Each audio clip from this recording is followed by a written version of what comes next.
if everything you've been told about career success is just not serving you anymore?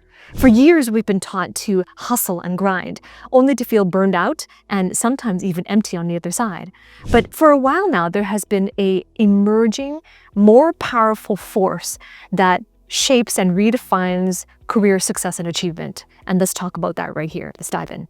And one of the biggest hustle and grind philosophy that we've been taught ever since a very young age is the pursuit of intelligence, IQ.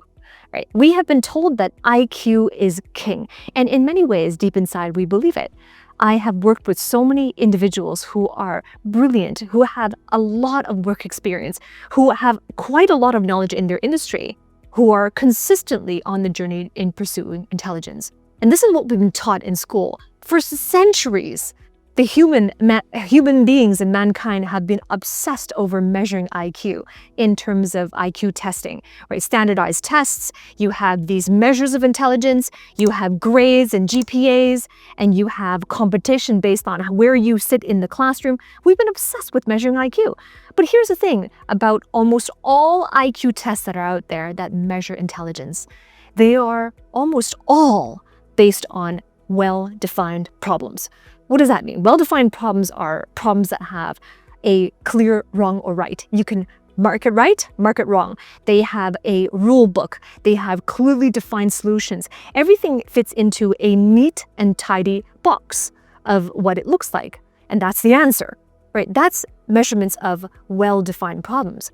But the problem with that, in terms of how we pursue the kind of intelligence we're pursuing, is that most of the world, almost all of the world, is ill-defined problems. Let's face it, you work inside of a company, the company is a business, the business is in an industry marketplace, and there are all of it is ill-defined.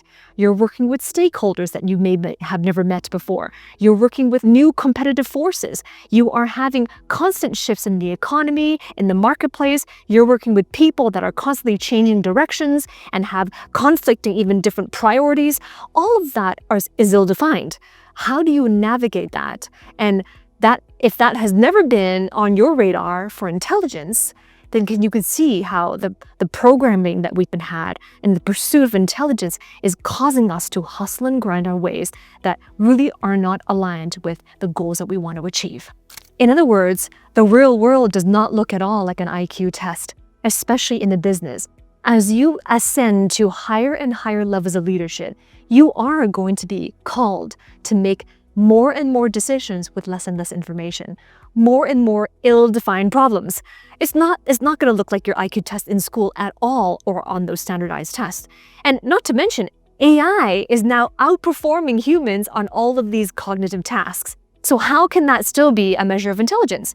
And that's why so many professionals that I've worked with get stuck, because they've been taught that hustle, that work hard, that type of work ethic to prove their intelligence, to prove that they are smart enough for that next level. And what happens if over time you're playing this game, you're working hard in the wrong game, it can only lead to burnout and a lack of fulfillment.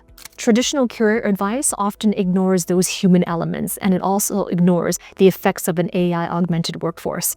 And that's why if you are in the pursuit of IQ, to be smart enough and to prove your intelligence for your next level, you're going to be working hard and grinding. But here's the thing, leadership is not defined by all of those well-defined problems, that is EQ. Leadership is defined by ill-defined problems, and it's not going to be IQ that's going to help you there. What matters there for ill-defined problems is EQ. EQ is your ability to regulate yourself, your ability to gain the trust of the individuals that you're working with, your ability to understand the situation and context of it, and so on. And this is what traditional career advice ignores. Emotional intelligence will outperform raw intelligence every single time in leadership contexts. Let's talk about exactly how you can leverage your emotional intelligence every time. The first way is with regulation over reaction. Here's the thing, raw intelligence, IQ, is going to diminish. Your working memory and your cognitive ability, your reasoning ability is going to diminish when your nervous system is in survival mode. And here's the thing, smart professionals, where you heard about this phrase about work smarter, right?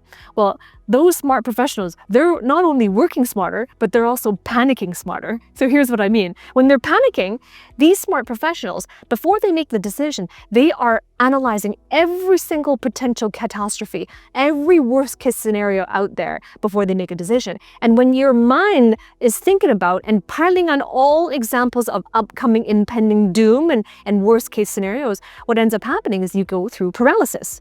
You experience paralysis. Now, most people would say paralysis is a bad thing, but I say no, it's not. Let's think about this a little deeper. Paralysis is your body's healthy response. It's a healthy physiological response to the catastrophe that's been created in your mind when you're thinking about worst case scenarios. If you weren't paralyzed after analyzing all these worst case scenarios and you weren't paralyzed, then something is physiologically wrong. So you see, paralysis is a healthy reaction to the way that you have been approaching intelligence. On the other hand, EQ, emotional intelligence, it regulates your states. You see, leaders who really understand the importance of EQ, they use their EQ to equilibrate their mind. They regulate themselves. They move their brains from reflex, which is really an all or none threshold reaction. They move away from that and they move towards reflection, which is regulation. And that is always more balanced.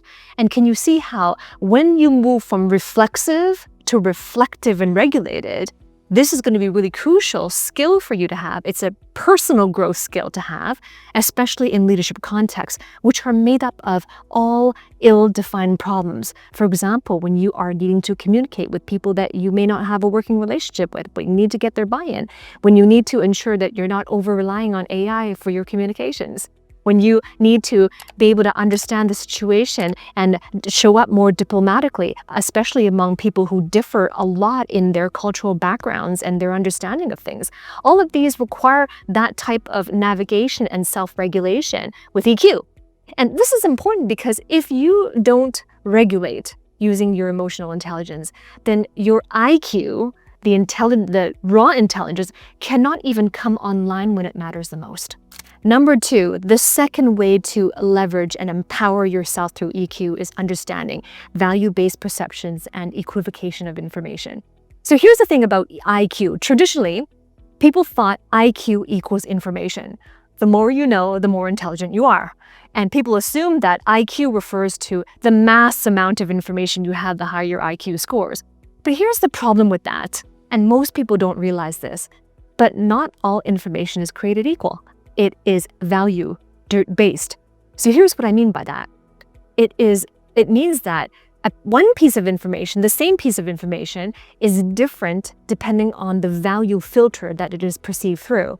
And everybody has a different value filter. And as a result of that, everybody that receives the same bit of information interprets something different about it. It's called equivocation of information. Let me give you an example. If I said one sentence, I said, we need to cut costs. Pretty easy to understand. Those words are easy to understand. Now, a CFO, through his or her value filters, might hear, we need to protect our margins. Versus the head of HR department, through his or her value filters, they might hear, we might risk losing good talent. You see, same information, different interpretation. That is equivocation of information. IQ assumes that if you present enough facts, eventually the right answer will show itself. But here's the thing, in a leadership context, there is no right answer because there are a multitude of different interpretations of the same data or information.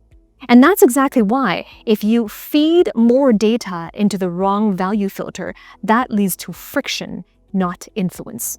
On the other hand, EQ is alignment with others value most.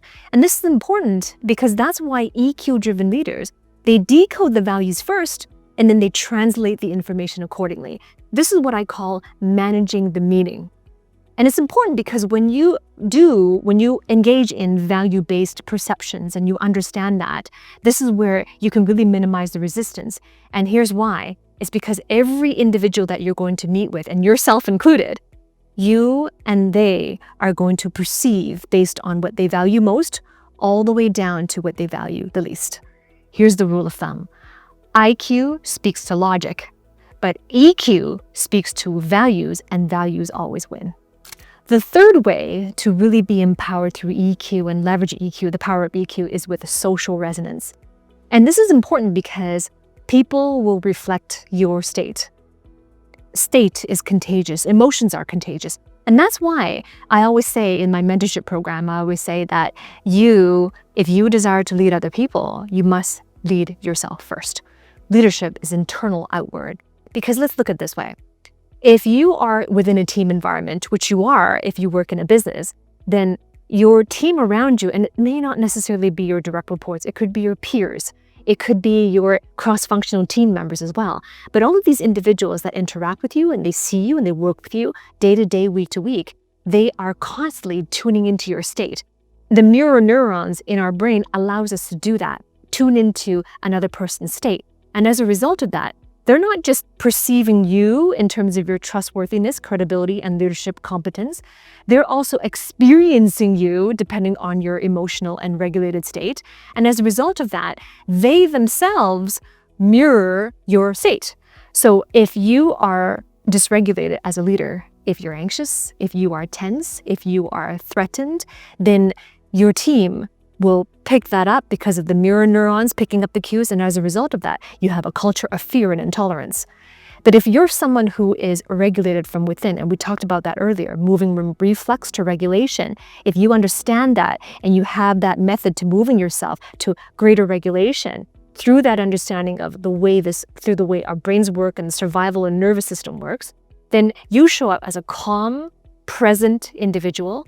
It also reflects in your culture. So this is really important because you have the ability, just from the way you show up in the entirety of your presence, you have a way to set the culture of your teams, to set expectations on how we show up around here, and also to lead the way in terms of regulation, nervous system regulation, and the way that we interact with each other. If you want to be able to achieve your most meaningful career and personal growth goals from a place of seeing beyond yourself into emotional intelligence and really leading beyond where you can right now, then I invite you to click the link below this video, and you're going to see many options on working with me, starting from self-study and digital courses all the way to working very closely with me and my coaching team. Click the link below this video, explore what you have there, and I look forward to working with you on the inside. The fourth way on how to leverage the power of EQ is by understanding conflict integration. Let's face it, in a business environment, conflict is inevitable. If you are dealing with people in any context, conflict is inevitable. Can't avoid it. You can't try to escape it. It is understanding how to navigate it. And when it comes to traditional measures of IQ, raw intelligence that we talked about earlier, IQ tends to focus on logic. Logic tries to reduce the conflict into one single answer, plus or minus. And as a result of that, we tend to see others or self as either right or wrong. And that type of mentality and that type of calculation based on IQ really causes us to approach conflict that way. And as a result of it, who's right, who's wrong, and sometimes that can entrench the conflict even deeper. And it can cause people to hold on to their ideals and cause people to try to prove and try to work harder to prove their righteousness or the other person's wrongiousness. So that is what happens with IQ. So now let's talk about what happens with EQ when we approach conflict with EQ. The thing to remember is this: conflicts are ill-defined problems, which are very maladaptive for IQ. So ill-defined problems because they are based on values and differences in values. So when it comes to EQ comes in and it's really decoding the values first and appreciating why those values exist and how those values create the communication and create the chosen actions or the planned actions of self and others. And when we bring in EQ into the equation, it makes conflict productive. As a result of EQ, we can hold two very different conflicting views in our mind, and we are more creative and more aligned at creating fair exchange instead of righteousness and wrongiousness or wrongfulness.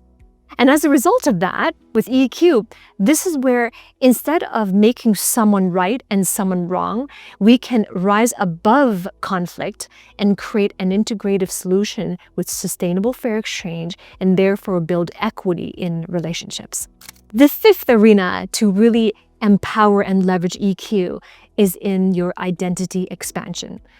Now let's talk about IQ first. In IQ, you build your knowledge base and you put some work ethic into that, and now you are an expert. And when you are an expert, IQ is what builds that expertise. You're known for being the best problem solver in your lane. The problem with being the best problem solver in your lane is, well, first of all, at the beginning stage of your career, it's very rewarding. It builds your reputation, it builds your brand, you're known for that, and now you are recognized for your intelligence in it. But over time, if you desire to ascend even higher into leadership positions, sometimes that's what gets people trapped. Because the better you are in your lane and the more intelligence, logistical intelligence you have there, the harder it is to see beyond it.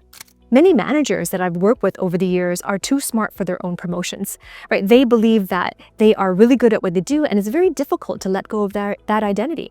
And as a result of that, it could be perceived as, well, if you're really good there, then you're too valuable, so let's keep you where you're at because we need you there. Or even worse, it can look like you really can't see beyond that silo. With EQ, that's what ignites your creativity to expand beyond your current identity. You expand from being the functional thinker to the enterprise leader. You expand from being the operator to being the systems architect. You expand from where you see yourself to where you see yourself in the future. And it's really with longer and longer time frames over farther and farther into the future. You see, while IQ optimizes for your intelligence, EQ elevates how far beyond yourself you can see.